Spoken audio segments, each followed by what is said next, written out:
महिला आरक्षण बिल को लेकर बड़ा लफड़ा चल रहा है। एकदम से क्रेडिट वॉर की स्थिति पैदा हो गई। तो जरा पूछते हैं ना, पहले कांग्रेस से ही पूछ लेते हैं कि ये किसका ब्रेन चाइल्ड है। Actually it is the brain child of Indian national Congress and UPA. अरे वाह, ब्रेन चाइल्ड ऑफ कांग्रेस। चलिए तृणमूल कांग्रेस से भी पूछ लेते हैं। ये बिहारी बाबू आजकल तो टीएमसी में है ना, किसने सबसे पहले आवाज उठाई थी? रिजर्वेशन बिल पे मेरा ख्याल है सबसे पहले हमारी नेता या नेत्री ममता बनर्जी ने ही आवाज उठाई थी। अच्छा, ममता दीदी के बारे में बोल रहे हैं। अच्छा, अरे सोनिया जी विमेन्स रिजर्वेशन बिल बताइए ना। अपना है। अच्छा, आपका है, फिर तो और सवाल पूछना पड़ेगा। केसीआर की पार्टी से भी पूछना पड़ेगा।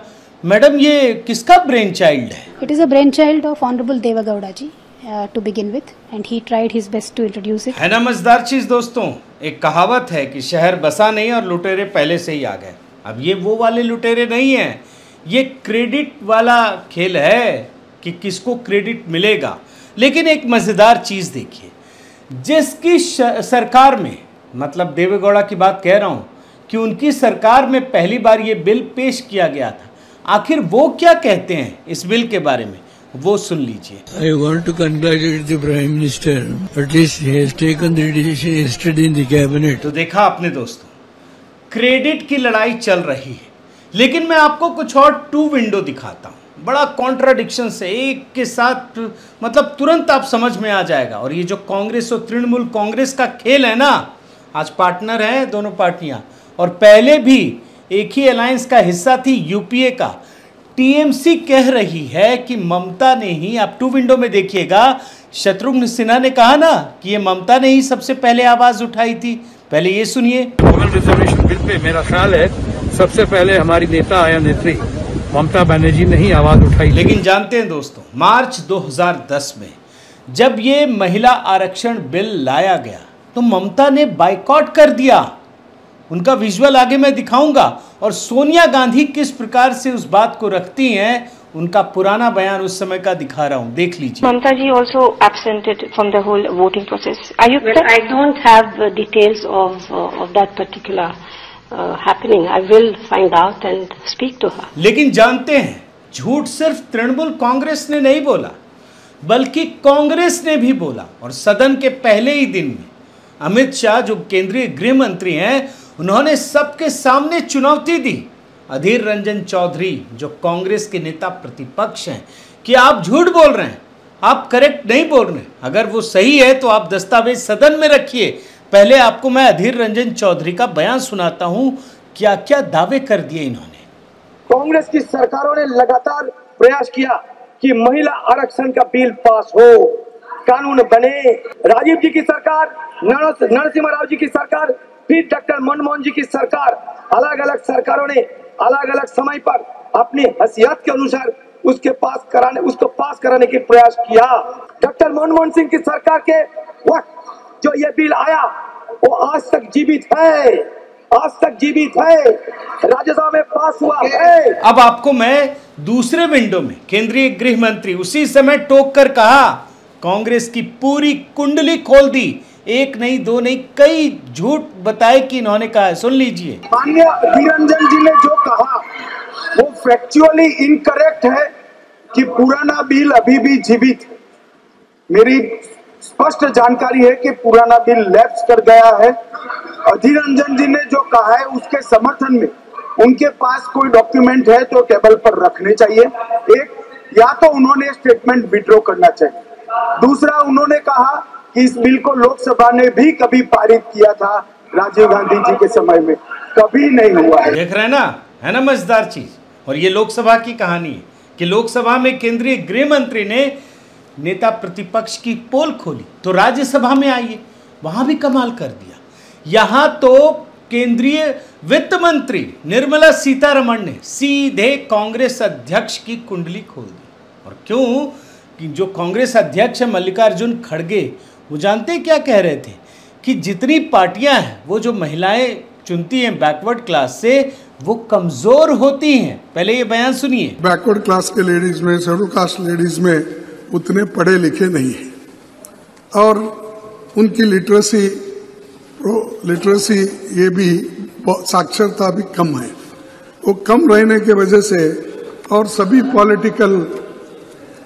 पॉलिटिकल पार्टियों का, मैं एक पार्टी बोल के नहीं बोलता, सभी पॉलिटिकल पार्टी की एक आदत है कि महिला बोले तो कमजोर महिला को दे देते हैं।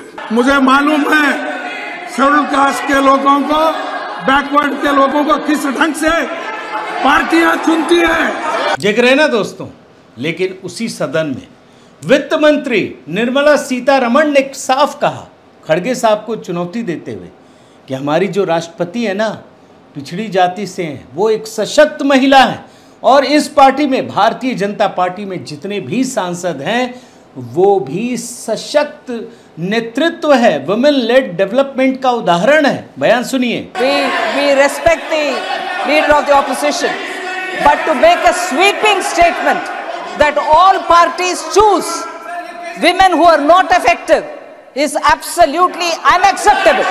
I speak on behalf of all our women. We have all been empowered by our party, by our Prime Minister. Rashtrapati Draupadi Murmu ji is an empowered woman. Every MP of my party is an empowered woman. तो इन सब चीजों से दोस्तों आपको सुनकर ये समझ में तो आ रहा होगा ना कि कैसे प्रधानमंत्री मोदी ने सिर्फ एक बिल से, महिला आरक्षण बिल के जरिए इंडिया अलायंस में भारी तबाही ला दी है। सिर्फ एक बिल से इस देश का जो पुराना जख्म है, जी हाँ, महिलाओं को लेकर जिस तरह की चीजें हुई थी, वो सारे जख्म फिर से हरे कर दिए हैं, लोगों को उसकी याद दिला दी है और ये भी दिखाया है कि कांग्रेस की मंशा कभी इस बिल को पास कराने की नहीं थी। आज मैं इसी को डिकोड कर रहा हूं।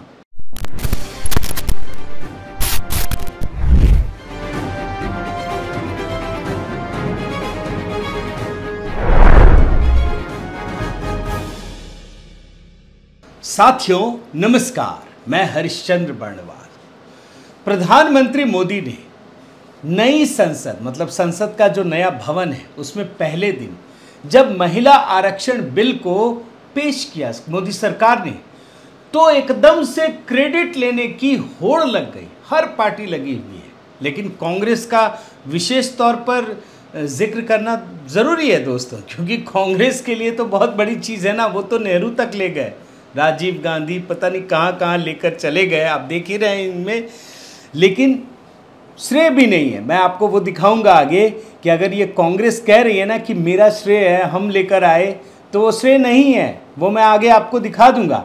लेकिन मैं आपको ये बताना चाहता हूं पहले कि अगर कांग्रेस ने वाकई कोशिश भी की, प्रयास भी किया, राज्यसभा में पारित हो गया था बिल, तो यकीन मानिए दोस्तों उसके पीछे एक छलावा था। कैसे, मैं इसका भी खुलासा कर देता हूं। राहुल गांधी हर जगह जाकर ढोल पीटते कि हम तो महिला आरक्षण बिल लेकर आए थे, पास कराने वाले थे, लेकिन कुछ दलों ने साथ नहीं दिया। बयान सुनिए। We wanted to pass it in the last government, but some of our allies were not too happy with it. और जो बात राहुल गांधी कहते हैं वही सोनिया गांधी भी हर जगह यही बात कहती हैं कि हम लेकर आए थे, लेकिन कुछ दलों ने साथ नहीं दिया, इसलिए हम कर नहीं पाए। बयान सुनिए। दुर्भाग्य से कुछ राजनीतिक दलों के कारण लोकसभा में वह पास नहीं हो पाया। अब एक बात सोचिए दोस्तों कि जिस बिल को कांग्रेस लाना चाहती है, मतलब कांग्रेस जैसी पार्टी, सबसे बड़ी पार्टी जिसकी सरकार हो, और उस बिल को भारतीय जनता पार्टी का समर्थन हासिल हो, जो सबसे बड़ी दूसरी पार्टी है, विपक्षी पार्टी है, और उस बिल को लेफ्ट का भी समर्थन हासिल हो, क्या वो बिल कभी रुक सकता है? किसी भी सदन में नहीं रुक सकता है। और ये बात मैं आपको सुनाता हूँ खुद सोनिया गांधी की जुबानी, आप सुन लीजिए। Of course, the BJP supporting, the left supporting, so where was the need to sort of wait? इसका मतलब यही है ना दोस्तों कि ये बिल पास हो सकता था कांग्रेस के समय में भी, लेकिन मंशा नहीं थी, चाहते नहीं थे कि बिल पारित हो। अब मैं आपको दिखाता हूं कि इसका विरोध कौन कर रहा था। यही असलियत आपको खेल के रूप में समझ में आएगा। एक तो लालू यादव और उनकी पार्टी, जिन्होंने ये ऐलान कर दिया था कि अगर ये बिल लाया गया तो संसद नहीं चलने देंगे, गरजते थे, सुन लीजिए। नहीं चलने दिया जाएगा। और इतना ही नहीं, लालू समर्थन वापसी की धमकी भी देते थे और एक जगह कहा कि ले लिया समर्थन डराने के लिए। आप सुन लीजिए। वो समर्थन वापस लेने की बात होगी तो होगी, लेकिन हम इस सवाल पर हम लोग समर्थन वापस सार्वजनिक रूप से करते हैं। देख रहे हैं ना, यानी जो लालू इतना खुलकर विरोध करते थे, समर्थन वापसी की धमकी देते थे और यहां तक कहते थे कि ये बिल उनकी डेड बॉडी पर ही बन सकता है। आप ये बयान देख लीजिए, ये अखबार का सुना दिखा रहा हूं मैं। आज तो वही लालू उसी कांग्रेस के साथ, ये दोनों पार्टियां तो गलबहियां कर रही हैं। लालू यादव एक प्रमुख नेता इंडिया अलायंस के, जिसमें कांग्रेस है। अब जरा सोचिए कि अगर इनकी सरकार आएगी, कभी भी बनेगी, तो ये बिल पारित होगा? कभी नहीं होगा। आप क्रेडिट की तो बात ही छोड़ दीजिए, आज बना दीजिए, कभी नहीं पारित हो सकता। यही हकीकत है दोस्तों, और इसीलिए बोल रहा हूं मंशा ही नहीं थी। और आगे बढ़िए, मैं आपको और एक उदाहरण दिखाता हूं। इस बिल का विरोध करने वालों में एक बड़ी पार्टी समाजवादी पार्टी थी और उस समय उनके नेता खुलकर मुखर होकर विरोध करते थे। उस समय मुलायम सिंह यादव, जो दिवंगत हो चुके हैं अब, तो किस प्रकार इस बिल का विरोध करते थे, जरा खुद सुनिए। उस समय का बयान सुना रहा हूं। सवाल इतना है कि वर्तमान जो विधेयक का स्वरूप है, उसके चलते हिंदुस्तान के जनप्रतिनिधि और जनता का संबंध खत्म हो जाएगा। रोटेशन के अनुसार अगर ये आरक्षण लागू होता है तो जनप्रतिनिधि और जनता का जो गहरा रिश्ता है, उस रिश्ते को खत्म किया जाएगा। और जानते हैं दोस्तों, समाजवादी पार्टी ये कहती थी कि इस बिल से संसदीय लोकतंत्र खत्म हो जाएगा। बयान सुनिए। अब जो संसदीय लोकतंत्र बचा था, उसको भी बर्बाद करने पर तुले हुए हैं। और समाजवादी पार्टी ने खुलकर ऐलान किया था, लालू यादव की तरह, कि अगर ये बिल लाएंगे ऐसे तो समर्थन वापसी ले लेंगे। बयान सुनिए। अगर महिला बिल को ज्यों का त्यों लाएंगे तो हम सरकार का समर्थन वापस ले लेंगे। आप सोचिए, आज भी तो समाजवादी पार्टी कांग्रेस के साथ है, उसी एनडीए अलायंस का प्रमुख हिस्सा है। अगर आज भी ये बिल लाएंगे तो पारित होगा। इसका मतलब तब भी धोखा दे रहे थे, आज भी धोखा दे रहे हैं। मंशा नहीं थी। और इसी प्रकार दोस्तों, मैं आपको एक और चीज दिखाता हूं। मार्च 2010 में जब ये बिल लाया गया, उस समय यूपीए में शामिल ममता की पार्टी ने पुरजोर विरोध किया था, बाइकॉट कर दिया था। ये जो तस्वीर दिखा रहा हूं ना, उस समय की है। संसद से तमतमाते हुए तृणमूल कांग्रेस के नेता, सांसद सब बाहर निकल रहे थे। और ममता बनर्जी ने क्यों विरोध किया, सुनकर हैरान हो जाएंगे। ये कहा कि उनसे सलाह नहीं ली गई। आप बयान सुनिए। यानी सदन में सिर्फ हंगामा होता रहा और बिल को ठंडे बस्ते में डाल दिया गया। ये तस्वीरें उस समय की गवाही देती हैं। और इसमें बहुत सारे सांसद नहीं हैं, मुट्ठी भर सांसद विरोध कर रहे हैं। ये तस्वीर उस समय की है। तो कुल मिलाकर आप देखिए दोस्तों कि महिला आरक्षण बिल को लेकर कांग्रेस की स्ट्रेटजी बड़ी खतरनाक थी। अगर आप समझेंगे तो आप हैरान हो जाएंगे। इस बिल को राज्यसभा में इसलिए पेश किया गया ताकि इसका राजनीतिक लाभ कांग्रेस को मिलता रहे, कांग्रेस को राजनीतिक लाभ मिले, लेकिन बिल पारित भी ना हो, बिल का फायदा भी ना मिले महिलाओं को, क्योंकि उसके पीछे की कहानी तो कुछ और है। और इसीलिए ये बिल राज्यसभा से पारित होकर लोकसभा में भेज दिया गया। 4 साल तक यूं ही पड़ा रहा, 4 साल तक। उसके बाद भी सरकार बनी रही और 2014 में लोकसभा भंग होने के साथ ही ये खत्म हो गया। कहाँ का बिल, कैसा बिल? अभी अधीर रंजन चौधरी का बयान सुना रहा था ना। और आज सोनिया गांधी, दोस्तों अब मैं आपको हकीकत दिखाता हूँ। जिस महिला विधेयक को, रिजर्वेशन बिल को अपना कह रही हैं, उसकी शुरुआत 1996 में देवगौड़ा की सरकार में किया गया, जिसे उन्होंने लोकसभा में पेश किया था। लेकिन अगर आपको बताया जाए कि हर साल प्रयास किया किसी सरकार ने, तो जानते हैं वो कौन सी सरकार है? ये यूपीए की सरकार नहीं है, उससे पहले की सरकार है, वाजपेयी की सरकार है। आप देख लीजिए, महिला आरक्षण विधेयक को लगातार वाजपेयी सरकार ने कोशिश की 1999 में, 2002 में, 2003 में किया, लेकिन बहुमत न होने के कारण दोस्तों ये पारित नहीं हो सका। वैसे आपको एक बात बतानी पड़ेगी दोस्तों कि कांग्रेस के समय में ये विधेयक पारित क्यों नहीं हो सका। तो उसका एक प्रमुख कारण ये था कि ये पार्टियां बहाने की बात बता रहा हूं, कोटे में सब कोटे की बात कर रही थी, बहाना यही था।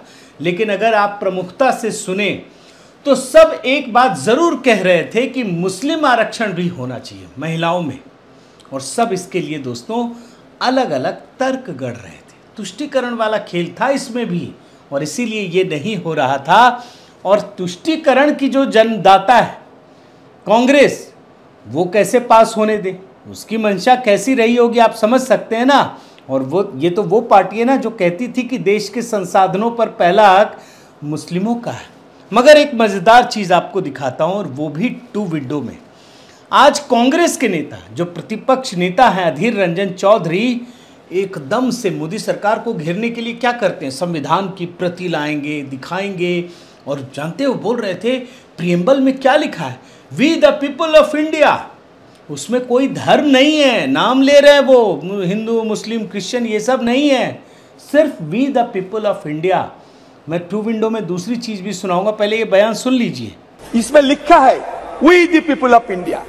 ये नहीं लिखा गया कि ये हिंदू, ये मुसलमान, ये क्रिश्चियन, ये जैन सब मिलके ये शपथ लिए गए थे।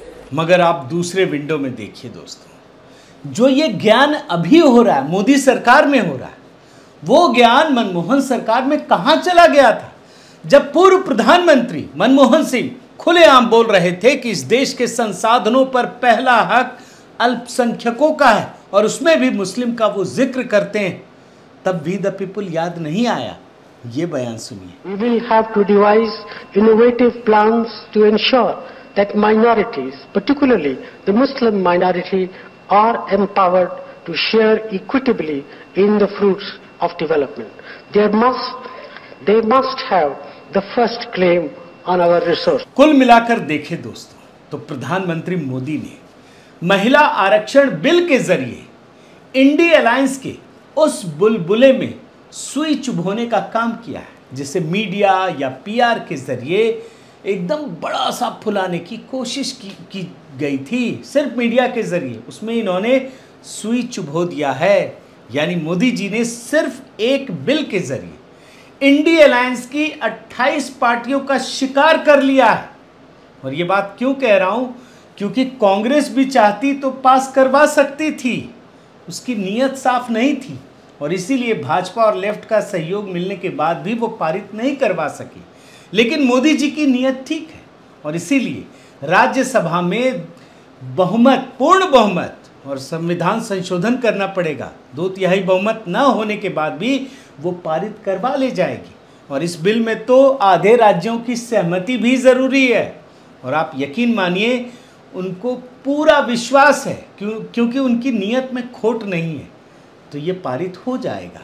लेकिन इंडी अलायंस जो ये पूरा कुनबा बड़ा हो रहा था ना, सिर्फ एक मकसद से स्वार्थ के वशीभूत होकर ये मकसद तैयार किया गया था। इस बिल ने उन सभी का एजेंडा जो है वो बिल्कुल एकदम साफ कर दिया, आईने की तरह साफ कर दिया है।